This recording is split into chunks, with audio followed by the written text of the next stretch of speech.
Shalom, peuple de Dieu, shalom, vous qui me suivez de partout dans le monde, que la grâce, la faveur, la miséricorde de Dieu soit votre partage. Et j'aimerais d'abord que nous puissions prier et rendre grâce au Seigneur, lui qui a rendu toutes choses possibles. Dieu de grâce et de puissance, Père, nous te bénissons pour tout, ô Dieu.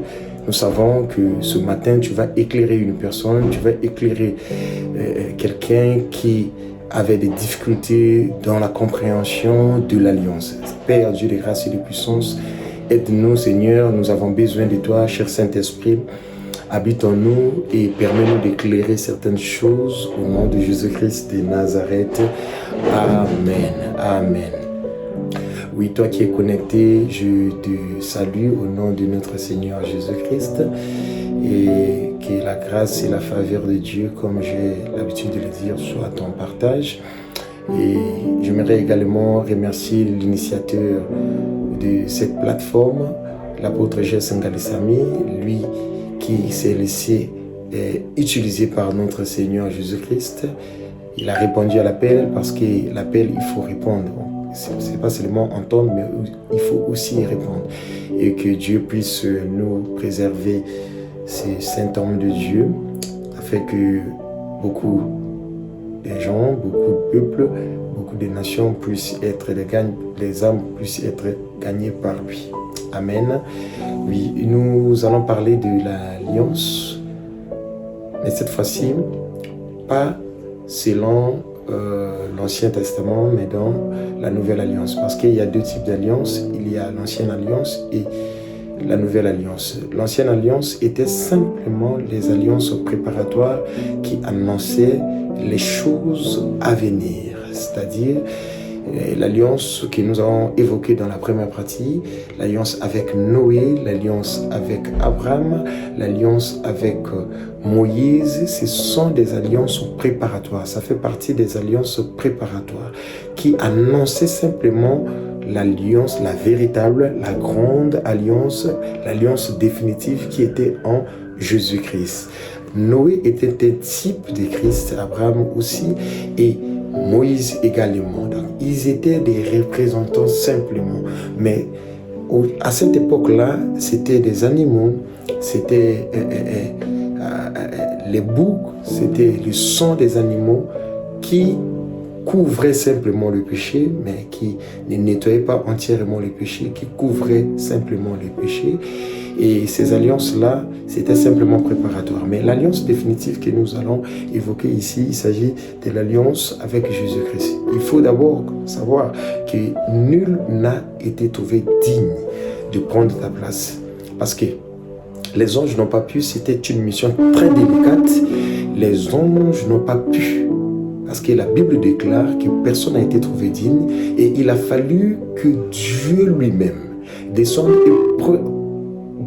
prendre la place de l'homme. C'est-à-dire il a pris la forme humaine et il descend pour te racheter, toi et moi. Nous allons lire les Écritures dans le livre de Apocalypse chapitre 5. Nous allons lire le premier verset, on va descendre jusqu'au verset 10, je crois bien.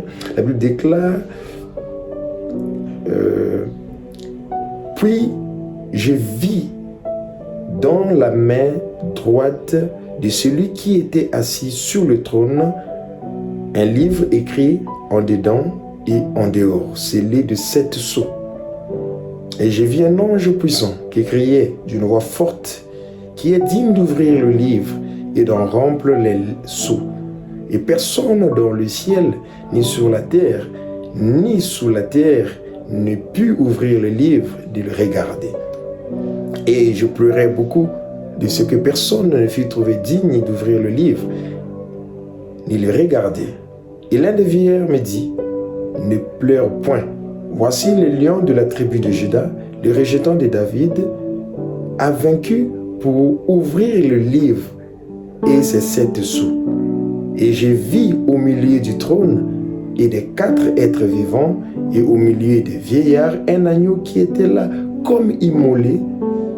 Il avait 7 cornes et 7 œufs qui sont les 7 esprits de Dieu envoyés par toute la terre. Il vint Et il prit le livre de la main droite de celui qui était assis sur le trône. Quand il lui prit le livre, les 4 êtres vivants et les 24 vieillards se prostèrent devant l'agneau, tenant chacun une harpe et des coupes d'or remplies de parfums qui sont les prières des saints. Et ils chantaient un cantique nouveau en disant: tu es digne de prendre le livre et d'en ouvrir les sceaux, car tu as été immolé et tu as racheté pour Dieu par ton sang des hommes de toute tribu, de toute langue, et de tout peuple et de toute nation. Tu as fait d'eux un royaume et des sacrificateurs pour notre Dieu. Ils régneront sur la terre. Voyez-vous, ici, on nous montre comment est-ce que Jésus-Christ a pris la résolution depuis le ciel de descendre sur la terre, de prendre ta place. Et ce n'est pas simplement, il ne s'est pas arrêté là. La Bible dit, afin que tu puisses régner sur la terre. Écoute-moi, bien-aimé. En parlant de l'alliance avec Jésus-Christ, j'avais évoqué cela dès la première partie de cette émission, que lorsqu'on parle de l'alliance, l'alliance est un accord. Or, dans l'accord, il faudrait qu'il y ait au moins, dans l'alliance, il faudrait qu'il y ait au moins 2 parties. Les 2 parties, chacune des parties a une responsabilité donnée. Ici, dans le passage que nous venons de lire dans Apocalypse chapitre 5, on nous fait comprendre comment est-ce que Jésus a pris la résolution depuis le ciel de descendre et de prendre la place de l'homme pour sauver les hommes. Que dire de ceux-là qui disent que nous sommes au temps de la grâce? Que dire de tous ceux-là qui pensent que la grâce, c'est rester calme, la grâce, c'est ne rien faire? Bien-aimé, l'alliance que Jésus a fait avec nous, c'est une alliance de sacrifice. Il est descendu, donc il laisse d'abord le trône, c'est un sacrifice. Il descend sur la terre, il prend la place de l'homme, il monte sous la croix de Golgotha, c'est un sacrifice. Et il meurt comme un homme, et c'est un sacrifice. Et cet agneau qu'on dit immolé, on dit immolé, bien aimé dans la parole. En réalité, Abraham ne pouvait pas tuer l'enfant Isaac, car Isaac a été déjà racheté. Isaac a été déjà racheté, c'est pour cela Dieu avait monté à Abraham l'agneau qui était immolé. Donc il y avait un bélier de substitution qui était là, qui avait déjà pris la place d'Isaac avant la création du temps. C'est ça même le temps de la grâce. C'est ça même le temps de la grâce. Bien-aimé dans la parole, toi qui me suis de partout. La grâce ne veut pas dire rester comme ça. La grâce ne veut pas dire que non, Dieu a tout accompli sous la croix. Parce que j'entends des gens dire, tout est accompli sous la croix. Quand Jésus dit, tout est accompli sous la croix, il ne parle pas de toi, il parle de lui. Écoute-moi, il parle de lui. La mission que lui il était venu faire ici sur la terre est déjà accomplie. Maintenant, il reste la part de l'homme. L'homme doit rentrer dans cette révélation. L'homme doit manifester Jésus en lui, afin que ce qui était impossible devienne possible. Alléluia. C'est comme ça. Nous allons lire les Écritures. La Bible dit, Psaume chapitre 50, le verset 5, « Rassemblez-moi mes fidèles ». Écoute, je vais lire ça. Rassemblez-moi, mes fidèles qui ont fait alliance avec moi par le sacrifice. De quel est-il question ici? On dit sacrifice. Jésus est monté sur la croix. On rassemble ceux qui ont fait alliance avec Jésus par le moyen de sacrifice. Vous devez comprendre une chose. C'est-à-dire l'alliance est prise de 2 angles. Il y a d'un côté le Seigneur et de l'autre c'est nous le peuple. Jésus a dit tout est grâce. Il monte sur la croix, il dit tout est grâce. Tout est grâce à ceux qui sont connectés en lui. La grâce a un prix à payer.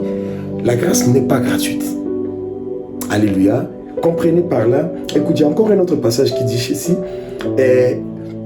Romains chapitre 12, le verset 1, « Je vous exhorte, frères, donc, par les compassions de Dieu, à offrir vos corps comme un sacrifice vivant, saint, agréable à Dieu, ce qui sera votre part un culte raisonnable. Voyez-vous? Maintenant, si ceux-là qui pensent que Jésus est monté sur la croix, tout a été déclaré sur la croix, mais il y a une révélation qui est cachée que toi tu ne comprends pas. Écoute-moi très bien. C'est-à-dire, là où tu es, tu dois comprendre une chose. Là où tu es, tu dois comprendre que tu as ta part des responsabilités. Jésus a fait sa part des responsabilités. Il reste que toi aussi tu puisses faire ta part des responsabilités. La grâce est disponible pour ceux qui sont en Jésus-Christ. Il y a des gens qui ont reçu les révélations, mais qui n'ont pas pu manifester ces révélations-là dans leur vie. Il y a des gens qui ont reçu des promesses, mais qui n'ont pas pu en bénéficier de ces promesses, parce qu'ils pensent que la grâce, c'est simplement une déclaration que Jésus a fait sur la croix. Jésus-Christ, ce n'est pas simplement une déclaration. Jésus, c'est une vie. Toi qui m'écoutes, tu dois comprendre cela.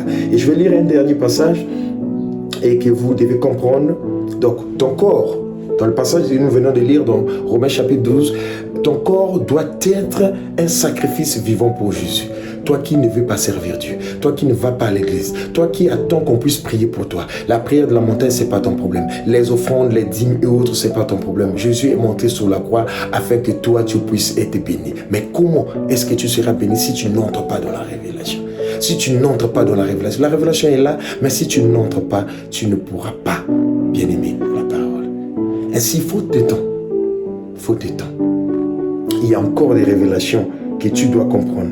Bien aimé, la Bible dit dans 1 Jean chapitre 3, le verset 10, « Nous avons connu l'amour en ce qu'il a donné sa vie pour nous. Nous aussi, nous devons donner notre vie pour les frères. » Écoute-moi, mon frère.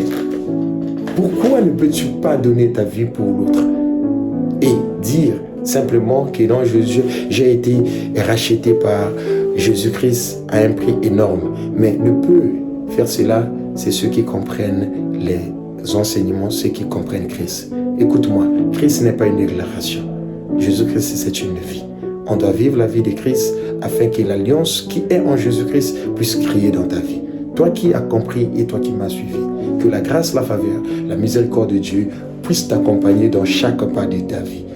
J'aimerais prier pour toi. Seigneur, je prie pour tous ceux qui ont compris que l'alliance avec Jésus, ce n'est pas rester et déclarer simplement, c'est entrer.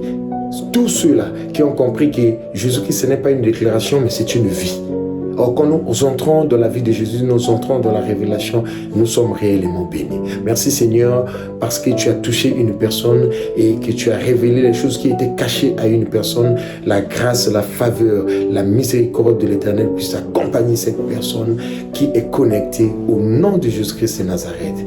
Merci Seigneur. Oui, bien-aimé, toi qui nous as suivis, toi qui as été là, et je te prends congé aujourd'hui. Je sais que prochainement, on aura encore le temps de développer largement sur un certain nombre de points et que les enfants de Dieu sont là. Et parfois, ils marchent pas dans la révélation, ils marchent selon la lettre, mais ceux qui marchent selon la révélation, c'est des gens qui sont connectés.